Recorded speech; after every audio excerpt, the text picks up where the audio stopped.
Well, the virus has now killed more than 100 people in China, and new cases have been confirmed around the world. So you don't want to frighten the American public. France and South Korea have also got evacuation plans. But you need to prepare for and assume. Strongly warning Americans to avoid all non-essential travel to China. That this is going to be a real serious problem. France, Australia, Canada, the US, Singapore, Cambodia, Vietnam, the list goes on. Health officials are investigating more than 100 possible cases in the US. Germany, a man has contracted the virus. The epidemic is a demon, and we cannot let this demon hide. Japan, where a bus driver contracted the virus. Coronavirus has killed more than 100 people there and infected more than 4,500. We have to prepare for the worst, always, because if you don't and the worst happens. War Room Pandemic. Here's your host, Stephen K. Bannon. Fresh from two Fox hits, that would be Raheem Kassam on Laura Ingraham last night and yours truly on Maria Bartiromo this morning. Raheem, you've got a lesson. You got to get in there and wrestle for the mic. I had people actually texting me last night saying Raheem was very Natalie attired. Looked like Harold McMillan, I think somebody told me. Harold McMillan, very Natalie attired. But you go on. Was it 20 seconds? What's your total? I think I got about you and Jim Hansen are 15 or something like that. Hey, Jim Hansen got 20 seconds. I'll tell you, my first when I was on CNN, I get done with my first appearance ever, and I was nice and I was cordial. And I was on with Bakari Sellers, who I knew from South Carolina. Get to the end, and there was like maybe 10 seconds of dead time. I could have kept going, but I paused and I was like, I'm going to be nice, I'm going to be cordial. Bakari jumps in, slams me, slams President Trump, and right when the camera goes off, we start walking off. He just looks at me, and goes, always get the last word, and then it rhymes with switch. And he just looked, and he kind of smiles, and he goes, that's your welcome to the NFL, Jay. And he walked off. So that's that. He was good. You got to be a jerk. Here's the thing. You start the show, you throw the gauntlet down at me. I'm going to do a sentiment analysis on digital media. Whose Fox hit had more impact per second? Okay. Per second. Maria Bartiromo this morning with Stephen K. Bannon or Raheem Kassam on Laura Ingraham. That sounds to me like if you're explaining, you're losing. Exactly. I didn't want to say. Many people are saying, by the way, for our radio audience on the John Fredericks Radio Network, we've got from Richmond, Virginia, we have Dr. Eric Edwards, the CEO of Flow, talking about this stand-up of this amazing planned events manufacturing. We've got Pete Hegseth, his new book, American Crusade. For the radio audience, I know you can't see this, in the podcast audience, we have two Natalie attired gentlemen. In fact, 3 nice sport coats today. Right? 3 nice sports coats. So very sport coat Wednesday. It's a little chilly here in Washington, D.C. today. Live from the nation's capital. It's Wednesday, the 20th of May, the year of our Lord 2020. On all of our distribution platforms, over 100 million views, over 8 million on the podcast. Yes, and we are looking for some Joe Rogan type money. Joe Rogan. And I was on Fox, and the other person on Fox was lighting up Rogan. It's unfocused, it drifts, it's not very good, etc. I don't know. For Rogan's kind of a cult hero, right? I give credit to anyone who wakes up and grinds and does it day after day, whether it's a Dan Bongino, who's always consistently in the top 10. And Dan will be the first one to tell you that in the first 4 years of doing his podcast, never made any money. And then magically, in like year 5, he started to make it.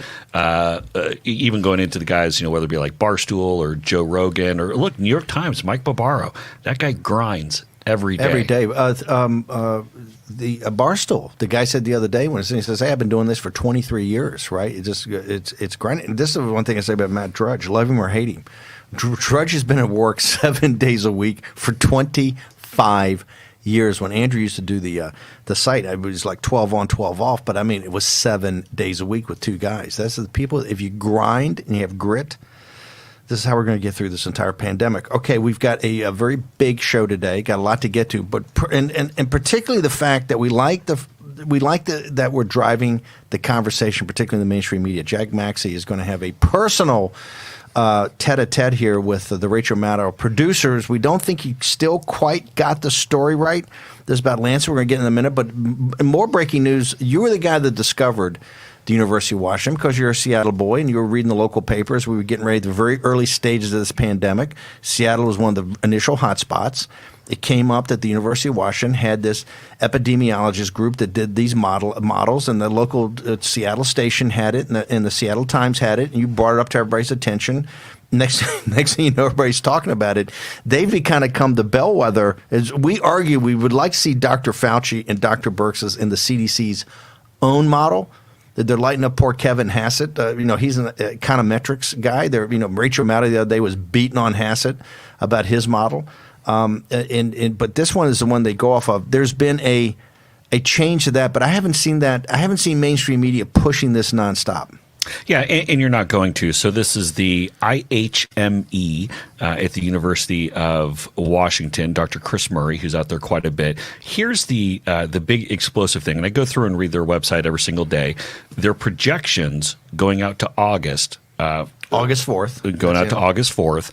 They've now revised downward nationally the number of deaths due to coronavirus by 3,683 Why deaths. have we had to stop the press moment on this? Because if it was up, the headlines would be model, goes up because of Trump's allowing the country to reopen, right? So that's the whole thing. And again, these guys are, this is University of Washington, it's Seattle, it's IHME. They're not homers. They're not fans. They've literally, they've at times been in the speculative category.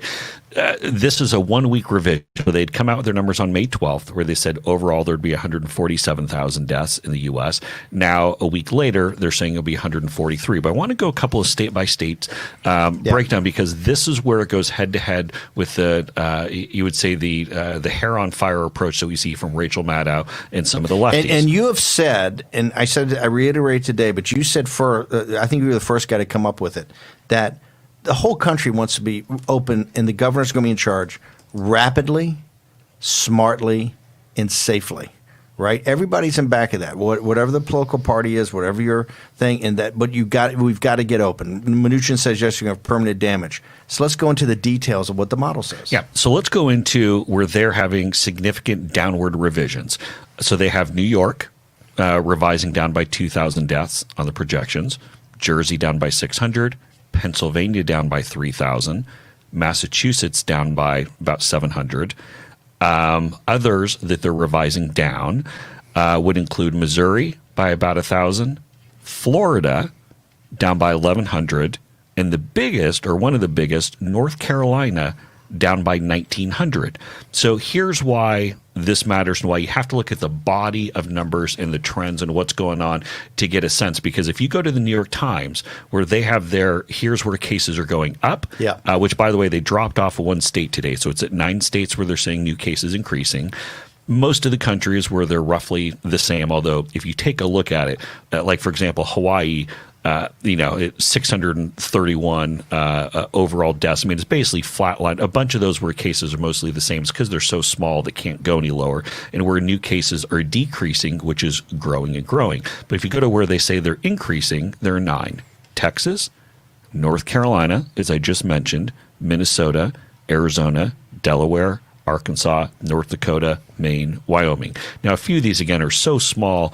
The North Dakotas, the Wyomings, it's tough to even go and put them on the list, but that's fine. They go ahead and do. But let's take North Carolina. Let's focus in on that for a minute. So IHME just came back in 1 week's time.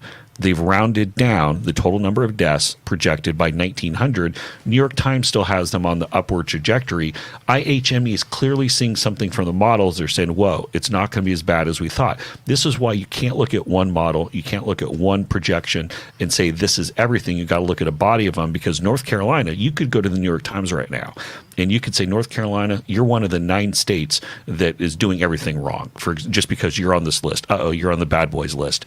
But you go IHME, whatever they're doing, they've clearly started to revise it. I do want to go and just real quick say where IHME says cases are going up, where they do see that. Illinois up by about 1,000, Arizona up by 3,300, California up by 1,000, Colorado by 641, and then they don't highlight any others. But the whole point being is IHME is revising downward these numbers. You don't see it on CNN. You don't see it on MSDNC or MSDNC cold case or whatever Trump always says, which makes me laugh. You don't see it on ABC, CBS, NBC. This is a big deal. Here's what the big deal about it. Before the number came out in the revised, they were making a big deal about new numbers coming out. After the numbers came out, crickets, right? I don't think you've seen them on all the shows. Talking now, the numbers have been up, had been all over. this is also, which they don't really define in their methodology, is that this is where some of the social distancing is coming off, right? You're still going to try to keep social, but listen, today, the reason we wanted to start with this today's reopen day. All 50 states in some aspect will have a reopening, right? Now, some of this is going to be much more, they're taking their foot off the brake than others, but everybody now, officially the game has started. And we should note that a lot of people are not making what the initial recommendations of the 14 days of decline. Everybody just pulling the trigger. And there's been no change to the IHME's multi-stage hybrid model since May 4th. And so it's not as though the equation has changed, and that's what's leading to this downward revision.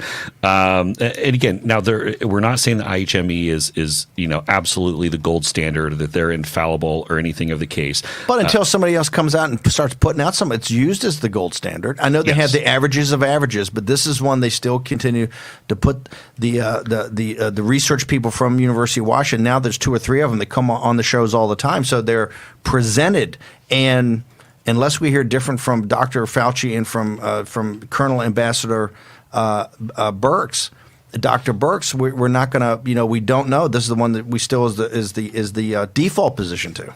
Yeah, and look, this is ever since the May 4th revisions, they are starting to work on some of these details like wearing masks, the social distancing, the laws and rules that are in place at a state-by-state level. So this is pretty darn comprehensive. Look, there are a couple things in here. They use a few words and places in their modeling, like it's likely due to this. Well, don't give me a model then. Say it's likely because, like, either or you're the ones who are doing your own metrics. And so don't say likely. Like, is this part of your metrics or not? That's fine. We're not going to get in the next block. We've got Dr. Edwards on flow. This is the big thing about bringing the supply chain back, doing jobs. The U.S. government now involved in helping this out with private capital. I want to go to, before we leave this segment, though, the CDC, you're the first one to get into the details about what they were actually releasing. Now it's a mini firestorm, not a huge firestorm, but they left churches off. And CNN is saying this morning, I don't know if we got it, but that the White House purposely left churches off because they want to have churches have a big run of this. Let's go back to your analysis of the CDC the other day. It wasn't like it, and this is our problem with the administrative state.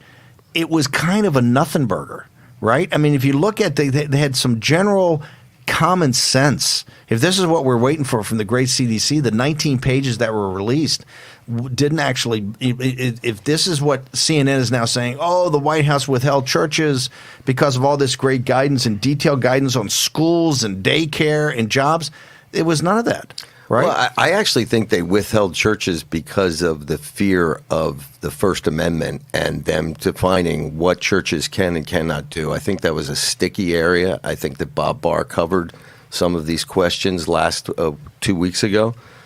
But I think that one of the things that's really interesting about this CDC reopen, some of the levels that they require for you to do it, require that ICU beds be at under 80% in the first thing, under 75%, and under 70 in phase 3.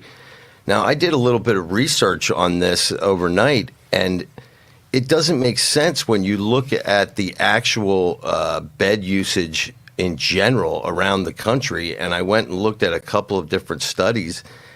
And apparently, on average, occupancy in surgical ICUs, this is from the NIH, 77%, 79%, 80%, 68.2% occasionally. So on average, we're close to this even without a pandemic. How do we achieve these ICU rates of 70%? Well, this is a question I had. The doctor in charge of this at St. John's, the fantastic institution in Santa Monica, came on back in February. He talked about the gating event being ICU, and he says, hey, it's normally at 80 to 85%. ICUs, a capacity limitation throughout the country historically, if you have any kind of emergency in your area. Normally, ICU units are at 80 to 85% at St. John's. Even without a pandemic. With no pandemic. Remember, how do we get to that 70% that they require for phase 3? On this show, he's the very first guy to say, hey, the full capacity in the United States is about 100,000 beds. We have surge capacity if we jury-rig some stuff for another 20,000. And we had this discussion. So when CDC came back out, it's like, hold it. If we flip the switch and go back to normal business for the rest of hospitals, We're going to be already... Important note before we go to the break, I do want to say they do have a split out on here, a deep dive on assisted living facilities. Maybe we should send that to the governor of New York. Wow. War Room Pandemic, back in a moment with Flow CEO. Pain, swelling, stiffness. When your hands hurt, you can't function. Until now. Introducing the new Copperfit compression gloves with Sure Grip technology to give you more power, more control, and more agility than ever. Our most advanced copper-infused compression fabric woven into an ultra-lightweight performance glove that fits like a second skin to support relief and recovery of sore muscles and painful joint stiffness. And new Sure Grip bands built in to provide a strong, non-slip grip for more power and control. You need total control of your hands when you're doing anything with construction. Your hands are your livelihood. The Copperfit gloves are great. The grip is outstanding here with these different ribs. It makes my hand a lot more usable. It just feels like you're just ready to start the job. The gloves have been a game changer for me. They help with flexibility and pain and soreness. They allow me to do my job even better. Breathable wicking fabric with an open finger design for full range of motion, feel, and control. They relieve my pain. When I grab something, I'm not in pain. The support or whatever magic these things do, I don't know what it is. It doesn't matter to me what it is. It works. I get a lot of pain, and it can make it difficult to do the smallest thing. While I'm wearing this, I do not have any pain. I can use it on the keyboard. I can use my phone. I drive with it. I sleep with it. I love this glove. The new Copperfit compression gloves with Sure Grip technology. Relief from painful muscle and joint soreness. Guaranteed or your money back. Call 1-800-984-5571 or on the web at getcopperfitgloves.com for only $19.99.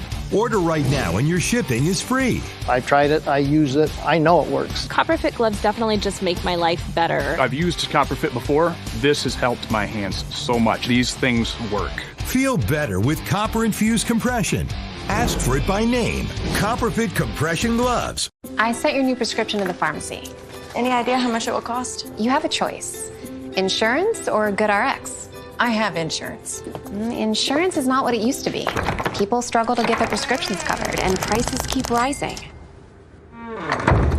I recommend GoodRx. You get free coupons to save on your prescriptions. Compare prices to find the best discounts. GoodRx. Smart. Stop paying too much for your prescriptions. Download the free app today. This is Kate. Hey. She takes 2 prescriptions. Kate's son Jack takes 1 too. Kate works hard and thought she had good insurance. But she still pays too much. That's no good. So Kate downloaded the GoodRx app. Now she can compare prescription prices to find the best discounts. She even beats her insurance price. Good for you, Kate. Good for you. GoodRx. Stop paying too much for your prescriptions. Download the free app today. War Room Pandemic with Stephen K. Bannon. The epidemic is a demon, and we cannot let this demon hide. War Room Pandemic. Here's your host, Stephen K. Bannon. Welcome back to War Room Pandemic. We're going to get to Dr. Eric Edwards, CEO of Flow, in 1 second. But I want to, before we go, I don't want to have a cheap shot at Cuomo. This is quite important, what you're talking about. And he should have revived this whole thing with the nursing homes. Remember, the mantra on the reopen is rapidly, smartly, and safely. Okay? Those three have to come together, the conversions of therapeutics and mass testing and quarantining and all that. But part of this is being able to kind of segment out where the highest issues are, right? And nursing homes are clearly that. Yeah, and I'll go and tweet this out, and folks can follow it, and we'll put it up on the War Room Pandemic site. So here's what it is. It's 60 pages, and again, this is the CDC. It's their kind of their overall coronavirus reopening and kind of doing the deep dive. If there's 60 pages, there are probably 60,000 hyperlinks. And this is where it gets to, it's a little bit overload. I mean, it's kind of what you expect the academics to put forward to people. They do have split outs. You saw the graphs they put out a couple days ago. Where it's, but I want overload here. Because this is one of the things that's important. And in the health, remember, it's federal level. The governor's got the management, and the county supervisors and mayors have the execution. In disregard for CDC, I want CDC to be a little over the top in the I don't mind flooding the zone with information. Well, and you got to keep in mind there are different populations that they're trying to reach here. So, for example, the page that I'm currently on, which is the considerations when preparing for COVID-19 in assisted living facilities, they get into such minutia, such as definitions of a cloth face covering, a face mask, a respirator. That's fine if you're an actual administrator to go into that. But as far as the more of the kind of the lay person, what they're going to go into, someone who might be a worker at a day camp for kids or a school or a restaurant, then you want to have the tight, concise one pager that's easily digestible. But they do go into a lot more detail. And look, like I said, there are so many hyperlinks. You really kind of get lost in the weeds on linking back to previous studies and different things. But there's not a heck of a lot that I've seen initially that's, wow, this is brand new. They have a lot of recommendations, but I think there's some basic things like, what is a fever? We've talked about this on the show. There are 20 different definitions of what actually a fever is. Well, every state's got a different definition right now of what a fever is, right? Yeah, that's right. Real quick on this nursing home thing as well, because I wrote about this last week when we started to realize what was going on. I just want to present the dichotomy for the audience here. Okay, so in my piece, Mark Parkinson, President and CEO of American Healthcare Association, slammed the idea. You had testimony in USA Today on May the 2nd from Kathleen Cole, whose 89-year-old mother, Dolores McGoldrick, died after this having happened. She said it's like a slaughterhouse at these places. Patricia McGinnis of the California Advocates for Nursing Home Reform said sacrificing the lives of beloved nursing home residents is beyond unconscionable. And on April 20th, Dr. Michael Wasserman of the California Association on Long-Term Care Medicine told NPR, if you push people out of the hospitals to make space and you push them into nursing homes a couple of weeks later, for every one of those you send to the nursing home, you may get 20 back in the hospital. So my question is, we keep getting told, follow the experts, follow the science. Where were these governors doing? Where's Governor Cuomo doing that? This is all going to come out in the lawsuits, and because as we said, every casket is going to have a lawyer. Jack, what's the casualty rate among all the dead? We're over 90,000 American citizens now dead, heading towards, according to the University of Washington, 34,000 by 143 by August 4th. People are saying we could be at World War I was about 116,000. There was a story yesterday, we'll be there by June 15th. We could certainly be over 100,000 by May 31st. What's the casualty rates of those 90,000? What percentage are nursing homes and elderly people? On average, if you look at the various states, probably the best of them are about 25%, and there's 2 or 3 at that level. The rest of them are 40 to 60% of all the casualties were in long-term health care facilities. It's a tragedy. There's no question. Somebody said the other day, and I thought it was kind of poignant. He said, a lot of these guys are people, Korean vets, right? He said WW2 vet. You got greatest generation in Korea, Vietnam too. They dodged the Chinese communist bullets back in the day, and they got taken down at the end of their lives by one. Unbelievable.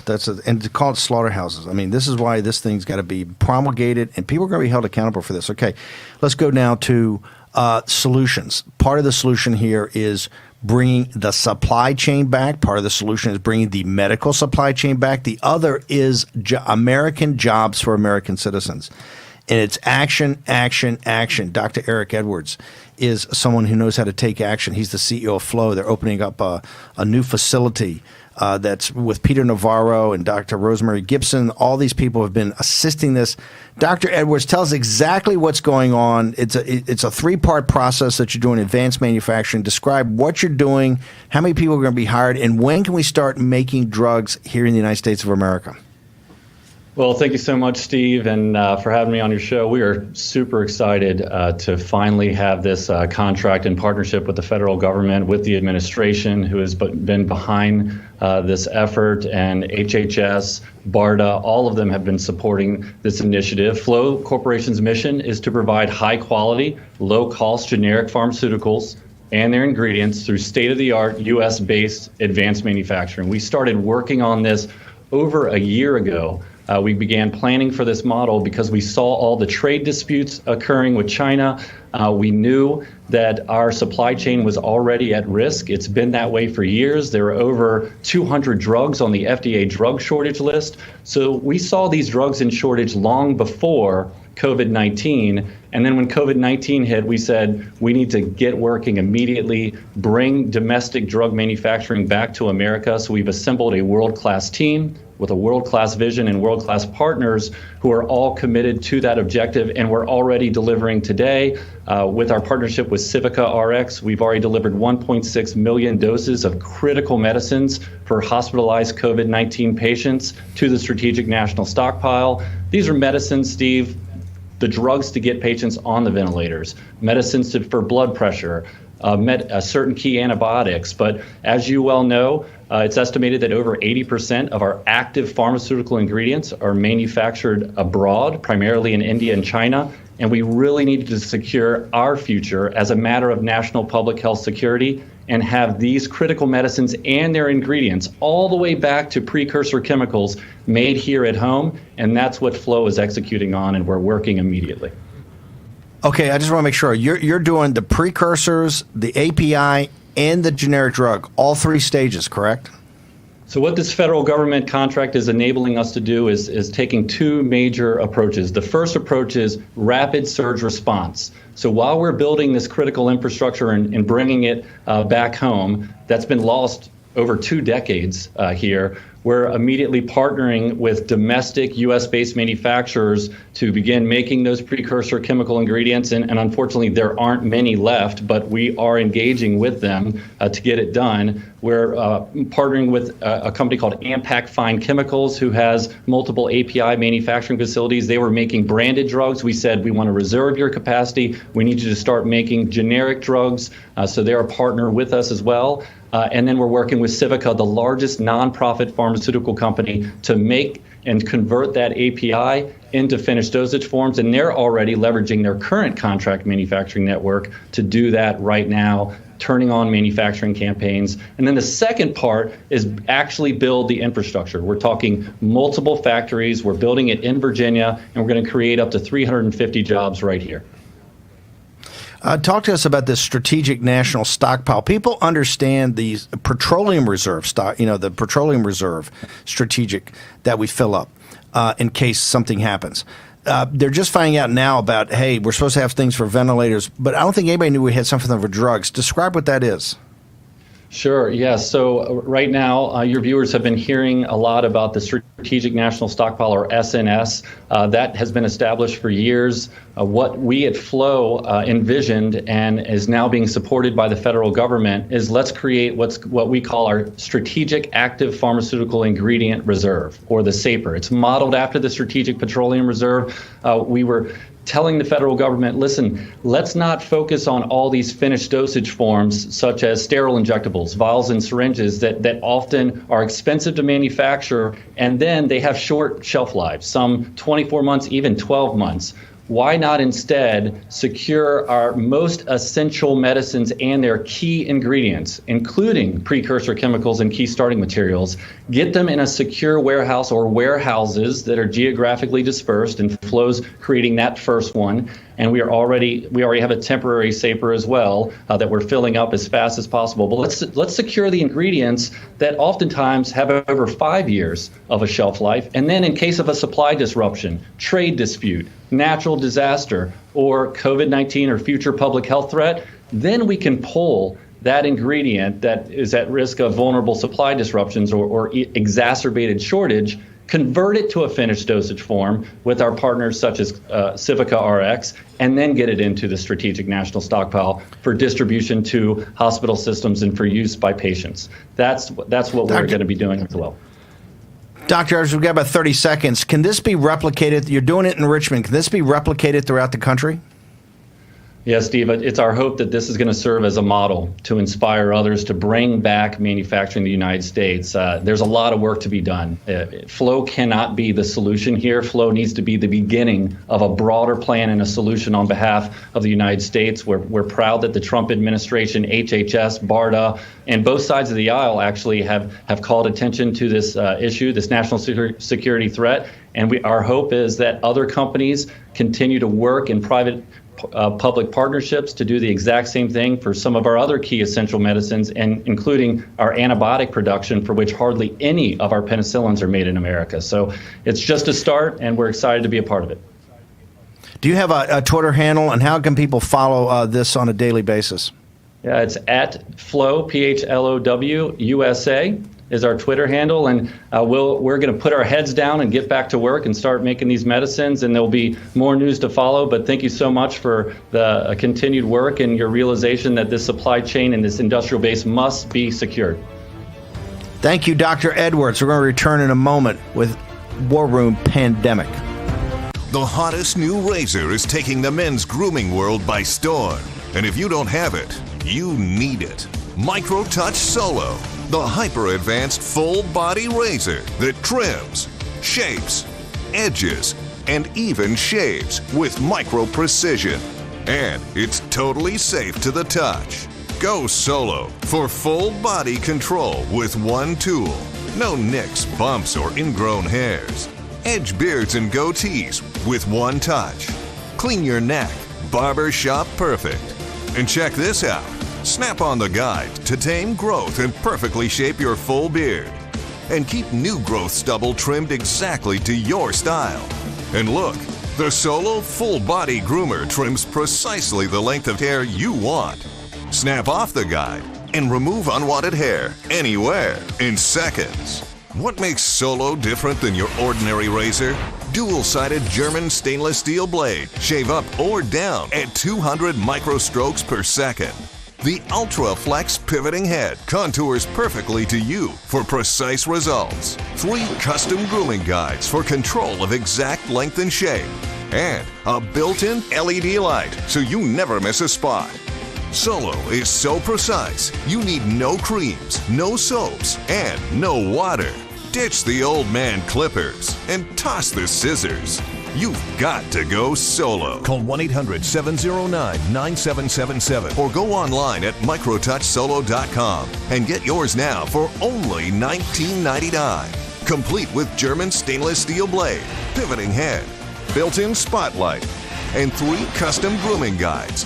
Everything you see here for just $19.99. The all-new MicroTouch Solo Full Body Groomer. The one tool that does it all. At Leaf Filter, we're on a never-ending journey to end gutter cleaning forever. Whoa! Way too dangerous, Bill. Say goodbye to that ladder. Way too clogged, Melissa. Those black gutters are causing serious damage to your home. Look at these cracks in your foundation. Leaf Filter, the nation's #1 rated gutter protection system, will keep you safe and protect your home. Leaf Filter's stainless micromesh screen fits over your existing gutters and is guaranteed to filter out everything except for water. No more leaves or debris in your gutters for the life of your home. Schedule your free gutter inspection and estimate, just like Paul. With Leaf Filter's lifetime warranty, we guarantee you'll never have to clean those nasty gutters again. Everybody okay with that? I should. Call 833-LEAF-FILTER or go to getleaffilter.com for your free gutter inspection and estimate. Act now and save 15% off your purchase. War Room Pandemic with Stephen K. Bannon. The epidemic is a demon, and we cannot let this demon hide. War Room Pandemic. Here's your host, Stephen K. Bannon. We didn't have a chance to tell Dr. Edwards he's now, he's been officially christened because Politico's got a hit piece. The day it opens and the day's on some conservative media. He's on Fox. He's on Maria Bartiromo. Of course, Daniel Lippman and the team over there. Hat tip to Daniel. They come in with a hit piece on Dr. Edwards. Dr. Edwards, don't take it the wrong way. It means you're over the target, okay? This is what we told Epic Times the time that Rachel Maddow went after him. And certain people over there want to curl up into the crowd. I said, no, this is a great thing. What do you mean? This means that you're meaningful. This means you're relevant. This means you're having an impact. Speaking of Rachel Maddow and Rachel Maddow's producers, who we know listen to the show religiously, as we watch your show religiously, I think they've misinterpreted something. We got to get into this because she went off last night. Do we actually have the audio of Rachel first, and required watching by the entire War Room team is the opening segment of Rachel Maddow every night. Not that we agree with it, but we want to deconstruct it because it normally follows a lot of the stuff we're talking about in the morning. Do we? I have to be honest with you. I've never watched it. Okay, that's what Jack gets all the best segments. Do we have her audio yet? Let's listen to her. I like Don Lemon too much. The national response. Yeah, and I have a tough time doing the Maddow thing also. It's incompetent. It's another thing to add a whole new self-inflicted level of public health harm, misinformation, and almost literal insanity in terms of understanding the facts about the virus on top of what you already have to cope with. I mean, and all the while, the president continues to try to blame somebody else, anybody else, for what has gone wrong here. Yesterday, you might have seen he sent this letter to the World Health Organization, threatening the World Health Organization anew and saying that the United States was going to leave the World Health Organization altogether in the middle of the pandemic. The president's letter, in making that threat, cited one of the most influential peer-reviewed medical journals in the world, the British medical journal called The Lancet, as part of the American government's beef with the WHO. The president said in his letter that WHO had ignored reports from early December about the virus spreading in China. The president's letter said, quote, "We know the following. The WHO consistently ignored credible reports of the virus spreading in Wuhan in early December 2019 or even earlier, including reports from the Lancet Medical Journal." Well, the Lancet Medical Journal wrote to the White House today to say, "Oh my God, what are you talking about?" I'm paraphrasing that, but that's basically what here's what they actually said. I can quote it. Quote, "This statement is factually incorrect. The Lancet published no report in December 2019 referring to a virus or outbreak in Wuhan or anywhere else in China." Okay, first off, it all started with Jack Maxey talking about Lancet. I think, and I may have, for the first time, if not in their history, in a long time, called for essentially Bolsonaro's resignation or to be removed last week, and then followed up. This was an editorial. And this is a peer-reviewed, one of the most respected journals in the world, and been at the forefront of coverage and peer review articles in this pandemic. The next day, they came out and had an editorial that Donald Trump should be defeated in November, right? You brought that up, analyzed it. Then she talks about it that night. And now we talked about this the other day. And so I say that her production staff has misinterpreted what actually went down. And Jack Maxey, you've been Mr. Lancet since January when we started this. In fact, Rachel Maxey texted me back in December, the third week of when, the fourth week of December 19, that there was a SARS outbreak in China and people should get on top of it. So let's go. What it actually, Jack, you're the only person who can walk us through and tell us exactly what happened with the White. And by the way, Rachel Maddow, this was not a letter. As I said to Maria Bartiromo, this was a bill of indictment. Okay? Note to Dr. Tedros, lawyer up. Not just should World Health Organization. This is not, Dr. Tedros, that letter ain't about money. Okay? This is about culpability, responsibility.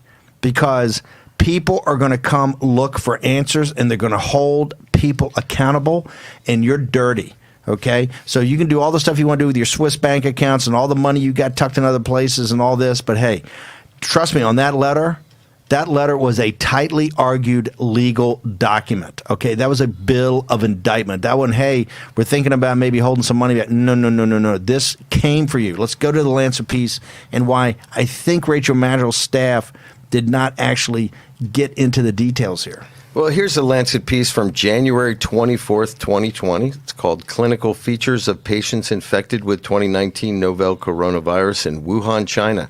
Now, remember, this is the same day, I think, that we started our show, right? The 24th. And the 23rd was, I think, the quarantining of Wuhan started on the 23rd, and the Hubei province lockdown started the 23rd. So this would be the next day.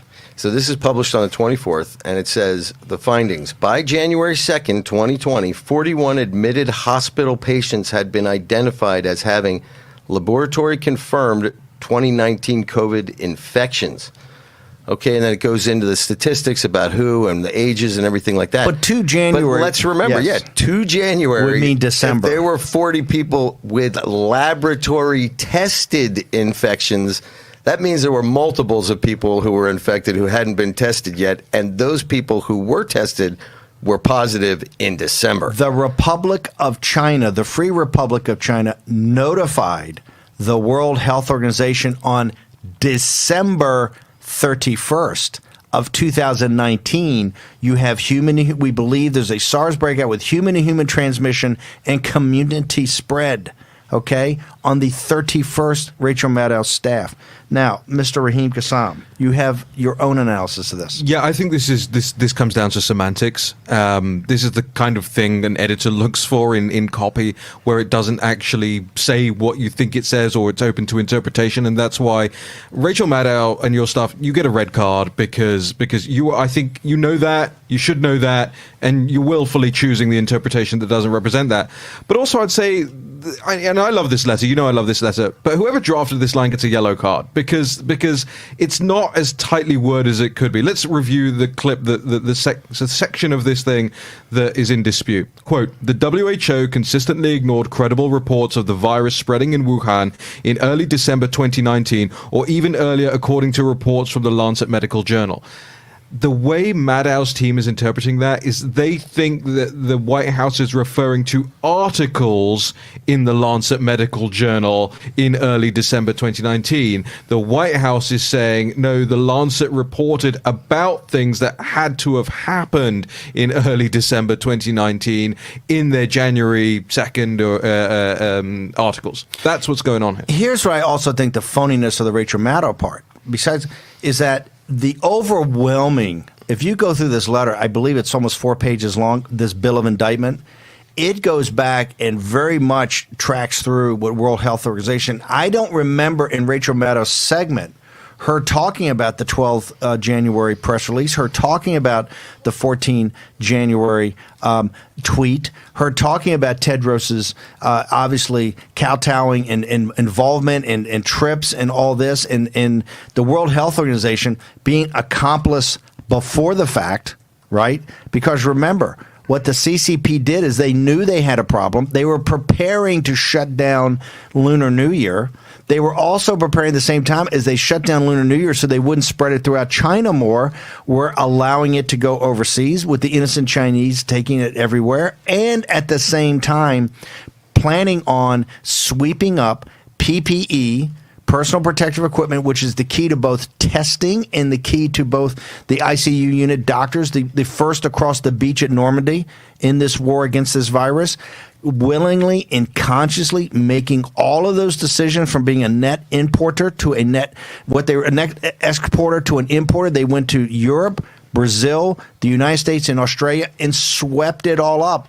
That's under the cover of the World Health Organization. So, Rachel, you ought to have a segment, besides looking at the tiny discrepancy in Lancet, which I still think comes down on I agree with you, red card for Maddow, yellow card for White House. I got another little piece here from another Lancet piece at the end of January. They've actually got a flow chart, a date chart of important times, and they've listed December 30th, cluster of cases of unknown origin in China. So Lancet on the 24th of January is claiming clearly that the CDC in China knew on December 30th.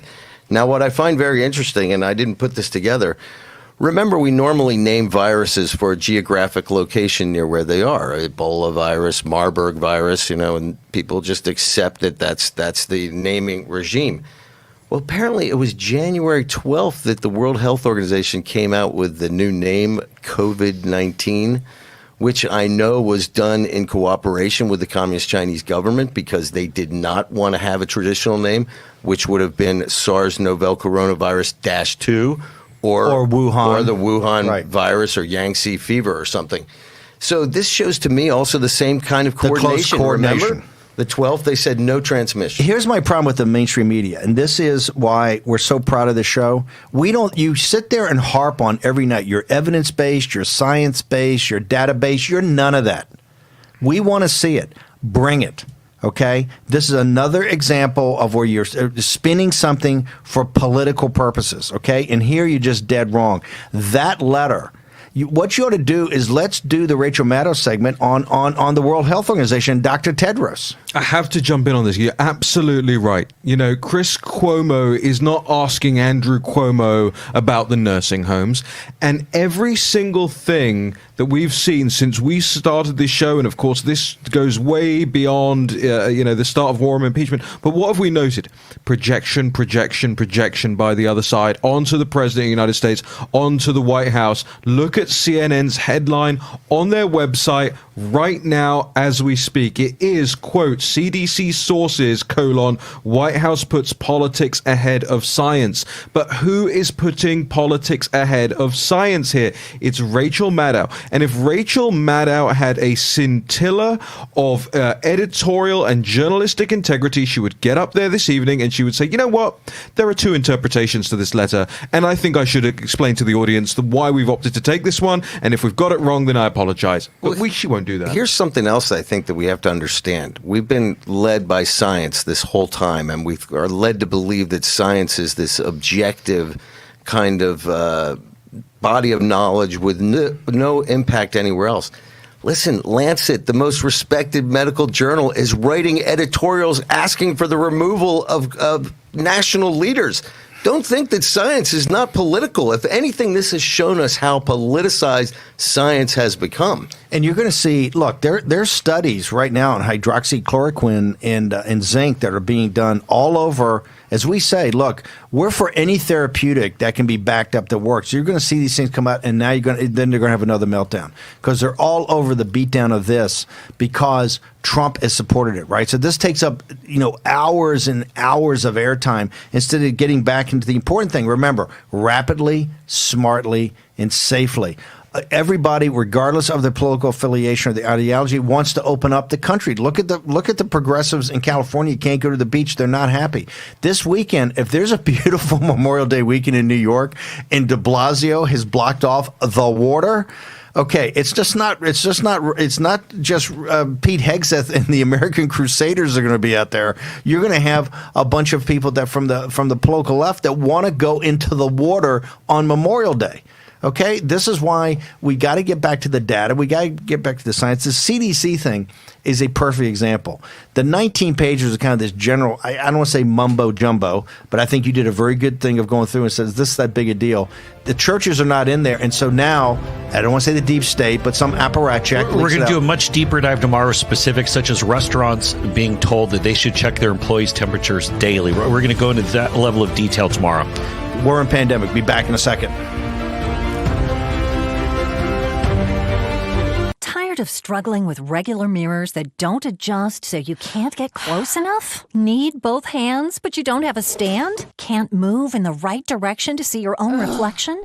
You need Flexible Mirror, the bendable, light-up magnification mirror that comes to you. Watch. Just stick it on and turn the base. The super suction locking mechanism means you can put it on any smooth surfaced place, horizontal or vertical. Lock it onto any mirror, table, or desk. Use it in the shower, even on a window. The secret is Flexible Mirror's super strong articulating arm that's attached with an ingenious ball and socket so it can swivel and rotate for the perfect angle. And look how strong it holds. The mirror is precision crafted with 10 times magnification and crystal clear optics. And with a soft glow LED ring, you'll get picture perfect lighting to highlight every detail. Flexible Mirror makes shaving, applying makeup, hairstyling, grooming, and accessorizing easier than ever before. Plus, men, listen up. The 10 times magnification makes it perfect for giving your beard a detailed trim. Whatever you need to do, Flexible Mirror comes to you. Plus, the contemporary chrome accents add a lovely modern touch to any room. Stop struggling to put in your delicate contacts and let Flexible Mirror come to you, so it's much easier to do. Similar mirrors can cost as much as $100, and they don't even come to you. But you can get Flexible Mirror for the special TV discount price of just $19.99. We guarantee you'll love the Flexible Mirror so much that it comes with our 90-day, no questions asked money-back guarantee. And here's the best part. We give you free shipping on your entire order. That's right, free shipping. Here's how to order. To order, call 1-800-987-6183. That's 1-800-987-6183 or order online at tryflexiblemirror.com. I'm Nick Bolton, and these days... Hey there. Hey there. It seems everybody has a pair of tactical sunglasses. Good morning. Morning. But what if you already wear glasses? Then you need these flip-up tack glasses. These new glasses fit right over your existing eyewear to give you all the benefits of our tack glasses while you comfortably wear your regular glasses. Plus, like all tack glasses, flip-up tack glasses feature Bell & Howell light filtering technology that makes invisible objects suddenly become visible. There's just nothing like them on the market today. Here you go, buddy. Thanks, Nick. Act now to get your flip-up tack glasses for just $19.99, and we'll even ship them to you free. But wait, order today and you can get a second pair. Just pay a separate fee. Here's how to order. Call 1-800-284-4127 or go to flipupglasses.com. That's 1-800-284-4127 or order online at flipupglasses.com. War Room Pandemic with Stephen K. Bannon. The epidemic is a demon, and we cannot let this demon hide. War Room Pandemic. Here's your host, Stephen K. Bannon. Alexander Preet and Rebecca Carabas, the always crack comms department of the War Room, are in communication, reaching out to Rachel Maddow's producers. We need Jack the Axe Maxey on Rachel Maddow tonight, don't you think? No. Let's keep the we're going to stay focused on getting ready for the show tomorrow. Okay, it's talking about. Well, let's get to this. We got polling. We've got the Dr. Fauci favorable ratings. We got a lot to get to. Yeah, and one quick thing: the op-ed editor for the New York Post, Sarab Amari, just tweeted out, "This week and next, the New York Post is running a series of columns by Lee Smith, each profiling one of the innocents whose lives were turned upside down by the collusion hoax." First up, General Flynn, and they're going to go through. This is going to be fire. Wow. Yeah, it's going to be great. Lee Smith, a friend of the show. We've had Lee on a lot. Great investigative reporter. And honestly, Sorab is one of the only people that I would allow to edit me. So that he is a great. He's got a massive piece of manpower. Yeah. So let's go through. CNBC has new polling out today. They did with Change Research. It's a survey poll of 5,400 likely voters in battleground. It's a big survey. It is. That means that there is. I haven't gone through all the exact methodology. It means there's probably a pretty heavy online component. And again, the important thing with polls: look at the trends. Don't look any one thing and say this is the end all be all. It's all about the trend lines. However, this is key. So they went through Arizona, Florida, Michigan, North Carolina, Pennsylvania, Wisconsin. Do have to say these are a little bit more favorable leaning swing states. We've seen other definition of swing states that include Colorado, that include places. I don't like Arizona, Georgia, and North Carolina being put into swing or battleground states. I guess North Carolina's been on there, but adding Arizona and Georgia means time and money. Yes. But let's go to their head-to-head matchup.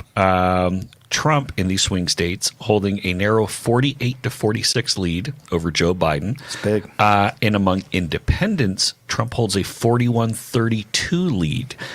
He also leads, and here are the two indicators. This is the thing that I want folks to pay attention to. Who's doing a better job on the economy? Who's doing a better job on handling coronavirus? He has an 11-point lead, 51-40 on handling the economy. They're in a statistical tie over who do a better job on handling coronavirus. This number has to improve as we move forward. But there's some really the net of this, though, is that voters are split on almost every question possible based on partisan affiliation. When you start going through issues such as a second wave, when you go through issues of who takes the blame on taking time to respond. Here's an example. Anyone listening to this show would think this is a no-brainer. The simple question of businesses should be protected from lawsuits from employees and customers who claim to have contracted coronavirus at their business. And 72% of Republicans say, well, of course they should be protected. Only 10% of Democrats agree. You go and flip the question around, say employees and customers should be able to take businesses to court if they fail to take reasonable precautions. 13% of Republicans agree with that statement. 78% of Democrats. So basically, I'll save you reading the whole thing. It just means if you show up and vote Republican or Democrat, this country is just as polarized as ever. But I want to go back. The one surprising numbers in here was the independents. The independents, and particularly thinking about Trump and the economy, and even Trump in handling the coronavirus issue. actually broke much higher for Trump than I think that. Listen, we've had bad polling numbers.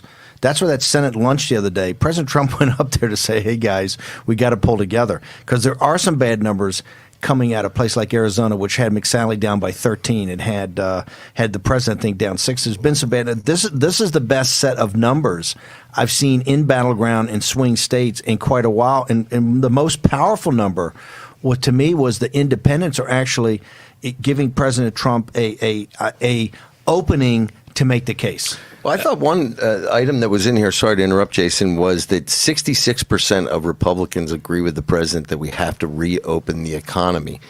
And 47% of unaffiliated voters agree with that. Only 37% of Democrats agree that we got to reopen this economy.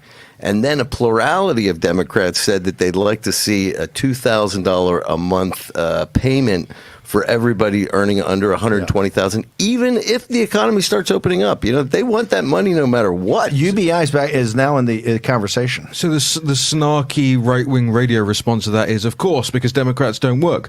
But the corollary, exactly what we don't do at the war. Well, exactly, that's what I'm saying. The corollary of that, which is more likely true, and we know how this works, is who are the pollsters hitting and when, and how are they reaching these people? If you're reaching young gig economy types on their cell phones, and that's why we drill into how these polls are performed in terms of the methodology, then you're going to get more support for UBI.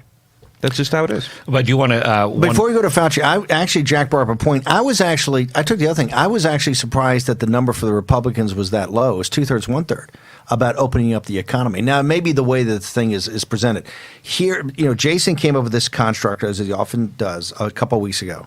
Rapidly, smartly, safely. People want this done regardless of ideology, I think, but it's got to be done smartly. It's got to be done safely. And look, the burden's been put on the governors. There's been some overall guidance. I don't think CDC's done it particularly, has wrapped themselves in glory on this one. I just go back to Dr. Birx.